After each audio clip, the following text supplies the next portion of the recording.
Chapter 31. It is not even a possibility. Obsidian shouted, rumbling the ground beneath their feet. Do you prefer war? Alter asked. Alter was on the back of Obsidian when she, Oriel, and so on returned. What I prefer is to kill the queen.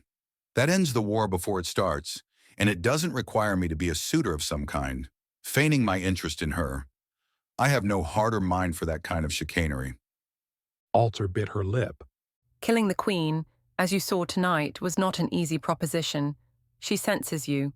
She will kill you before you have a chance to even get in range. If you want to kill her, you need to court her, get a level of trust built that allows her to put her guard down.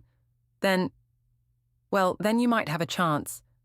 But if you try now, without trust, she will simply stop time and incinerate you, and you won't even know what happened.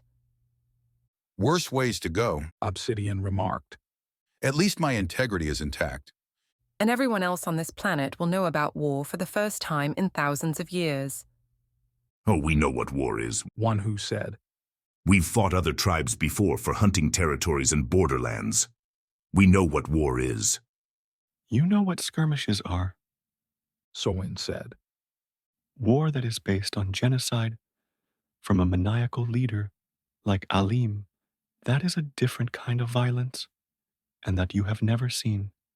It will bind this entire planet, and most of her creatures will suffer too. The whisperer leaned over to One Who and said something unintelligible to the other travelers who were on the beach. The sun was rising in the east, and it was a globe of yellow-orange light that was perfectly round in some magical way that no one in the entire universe could properly explain. One Who leaned forward, his body, creaking, still waking up, had not loosened its grip on fluidity. We have one possible yet very thin path to winning this war before it begins, and that requires Obsidian to make a huge sacrifice. We should honor that sacrifice and provide him special services. Joe glanced at One Who. What kind of special services? We don't pretend to know what an air dragon would want. He will decide. One Who bobbed his head in the direction of Obsidian. Just get me home. Obsidian implored. If I fail this mission and get myself killed in the process, you have to at least try to let my family know. That's all I ask. If I survive this mission and we win this war in whatever way we win it, ask me then, because I'm sure my answer would have changed. All right, so we're all agreed. Alter watched the nodding heads. Obsidian was the only head not moving. What's wrong? In my world, Obsidian began. I have a mate, and we have 3 children. Dragons are monogamous. When we take a mate, it is for life. Sea dragons are known for their reputation of being, let's just say, loose with their morals.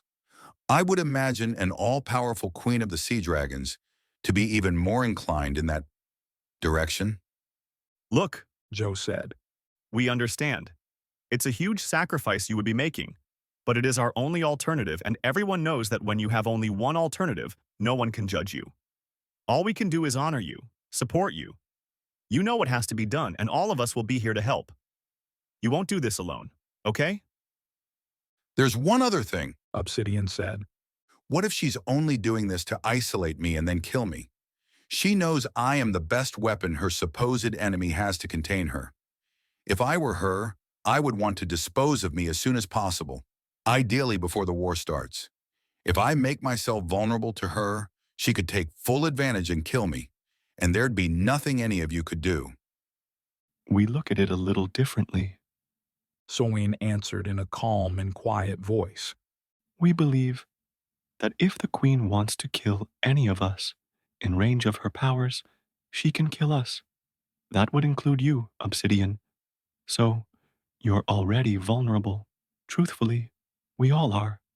Tonight, when she comes, she may be coming to annihilate us all. Remove us from the equation of war altogether. Joe chuckled under his breath. I don't know if you're trying to comfort us, but you're doing a terrible job and should probably stop talking immediately. All I'm saying is that we have to accept reality with our eyes open, our minds engaged, and our intuitive self fully awake. We need this to navigate Alim's nature. She is unlike anyone we have ever met. This makes her unpredictable. And when you combine power and unpredictability, you have to be fully aware. This is not the time to be your old self.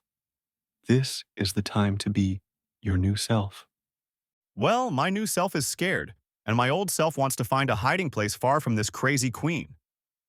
Suddenly, Alter froze, and a shuddering breath overtook her. Her eyes closed, and there was a long pause as everyone stared at her. What's wrong, Alter? Oriel asked. I am 100 meters from your beach, and I am ready to meet Obsidian. In the event you don't recognize the voice of your queen, it is I. Obsidian finally nodded as if to say, Let's do this.